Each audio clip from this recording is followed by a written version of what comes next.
everyone, in preparation for this week's video I thought I would do a little segment on not so much New Year's resolutions but a letter to me in the future.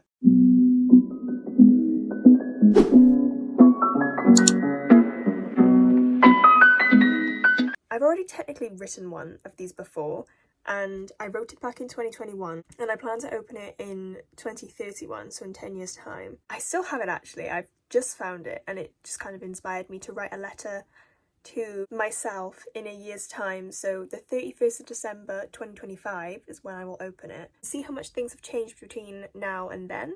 So I'm gonna also find examples of what to ask myself for a year period of time. It's a bit different when I wrote the 10-year one. I can't even remember what I wrote because that was 3 years ago. And I'm gonna take you along this little experience, and then hopefully in a year's time I can react to this video and give you answers. Apologies for the awkward angle, but I guess we're all used to this by now because it's me. I officially typed in future self questions on the internet and it gave me a list of examples. Thank you, Gemini.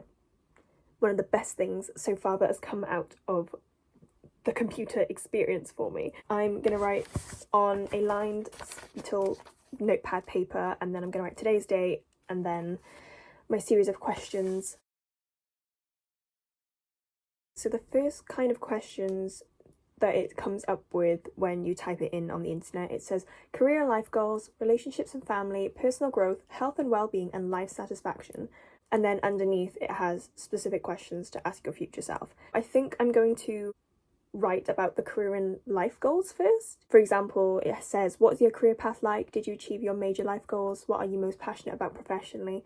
Might write something like that and also see if there's anything else I might think of.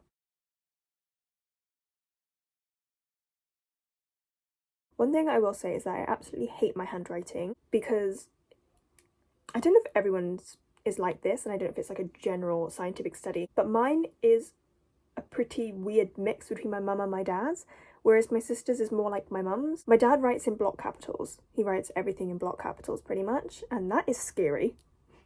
And then my mum has more like a fluid motion when she writes, so like it's a bit of both. I'll show you at the end what I mean, but it's crazy and it really baffles me. So because there's 5 key areas that they've listed, I might try and do about 2 questions per little section that they've done, just so I'm not overloading myself with questions in about a year's time. Hopefully I'll be asking interesting questions that my future self will want to actually answer.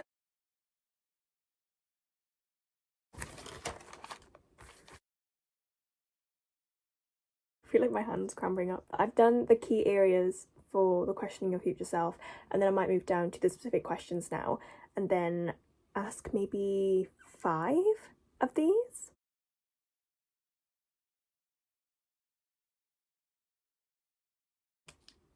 I'm gonna show you / read out the questions that I have decided to ask myself. It's about 2 pages worth of this, but my handwriting is quite big, so it probably doesn't seem like a lot while I'm reading. I've written the date in the top corner, as in today's date, so December 31st, 2024. And I've written a little message to myself at the top, which I'm not going to say what it is, and I've also written a message at the bottom, again not going to say what it is because then that will be future me to read out. So in terms of key areas for questions, I have asked myself, what is your career path like? What steps have you taken so far towards your future? Who are the most important people in your life? Do you have any lasting connections? What new skills have you learnt? What habits do you wish you had developed earlier? How are you taking care of your physical and mental health? Do you have any advice for others? Are you content with your life choices? What are you most grateful for? And then for specific questions, what is one thing you wish you did differently? What are you most proud of about yourself right now? Are you living in the place you always wanted to be? Do you feel like you are making a positive impact on the world? What advice would you give yourself about lack of motivation and feeling behind? So this is all I'm going to do for this video. I'm then going to fold up the paper, put it in an envelope, and basically write on the front, future me, open on this date, and then it will be in a year's time where hopefully I respond to this video. This is what I mean about my handwriting. It looks really weird. I'm well aware this was done with a whiteboard marker, just so I could see it and I knew not to throw this away. But still, it doesn't look amazing. My handwriting isn't the best. So that is all we have time for this video. I wanted it to be fairly short so that it wasn't overloading everyone, and plus it's the start of a new year and I really need to buckle down on getting some stuff done in terms of my own life and uni life, and I didn't want to overload everyone with a bunch of information and knowledge. Hopefully you've all had a lovely Christmas and a lovely New Year, and I can't wait to see what 2025 brings.